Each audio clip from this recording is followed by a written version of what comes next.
Rebuke without correction leads to frustration. Huh? Okay, so let me give you a little bit of backstory. One day when I was in college, I decided to go get myself a great big waffle cone filled with golden vanilla Froyo. Probably had some Oreo crumbles on top. You know what I'm saying? You gotta have good toppings.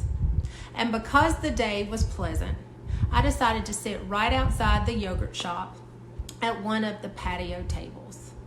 Well, I don't know who exactly it was that I was sitting next to, but there were two people who were obviously involved in a very deep conversation. And looking back, with me being the spiritual person that I am, I believe God planted me right next to these people on purpose because I could hear what they were saying. And I wasn't even trying to be nosy, but this is the wisdom I overheard one of them drop. Rebuke without correction leads to frustration. I'm going to say it again. Rebuke without correction leads to frustration. And for some reason, those words have stuck with me to this day. I was probably about 19 years old at that time, and I won't tell you how old I am now, but understand quite a few years have passed since that day. And at the time when I heard those words, I had no idea that I would go on to be a child and adolescent psychiatrist. But now these words make complete sense to me.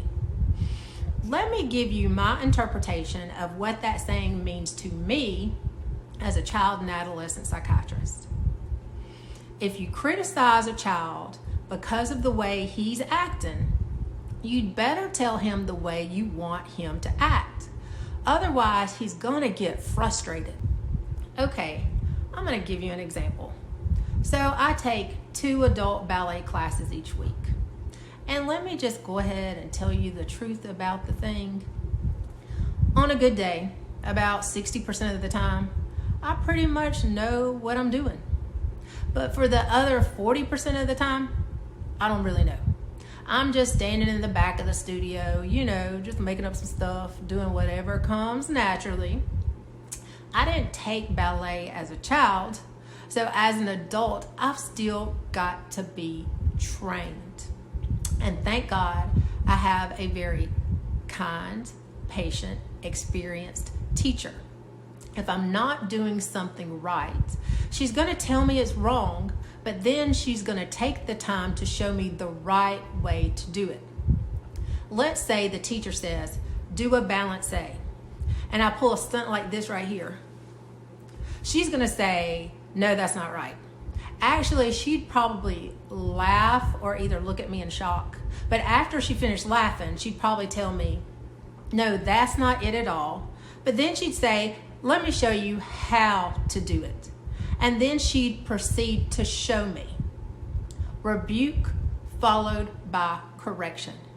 Criticism followed by correction. Now let's say she didn't offer the correction and she said, do a balancé. And I go like this right here again. What would it be like if she said, oh no, that's not it at all. That's terrible. In fact, go sit in that corner and don't come out until you can get it together. Then you know what? I'm gonna be frustrated.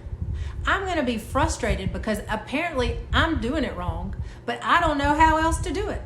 So what if she finally lets me out of the corner and says, okay, now are you ready to do a balancé?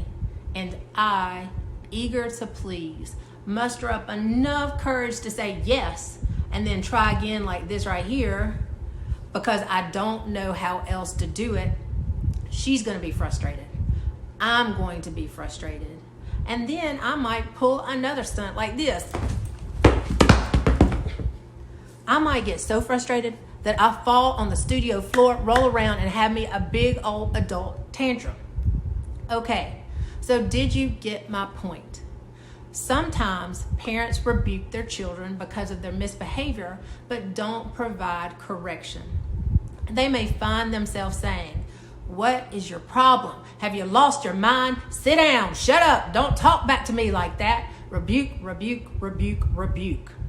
And in the midst of all the fussing, you haven't told them how you expect them to behave instead. So if your child is displaying inappropriate behavior, rebuke, yes, but also correct. Here's an example. Mia, do not raise your voice at me. Show me some respect by slowing down, looking me in my face, and talking softly. Got it? All right, I'm Dr. K with Mental Health Plain Speak.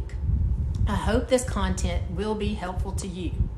I feel like this information falls in the realm of wisdom for the masses, but still, talk to your child's healthcare provider before implementing any of the suggestions I make in these talks.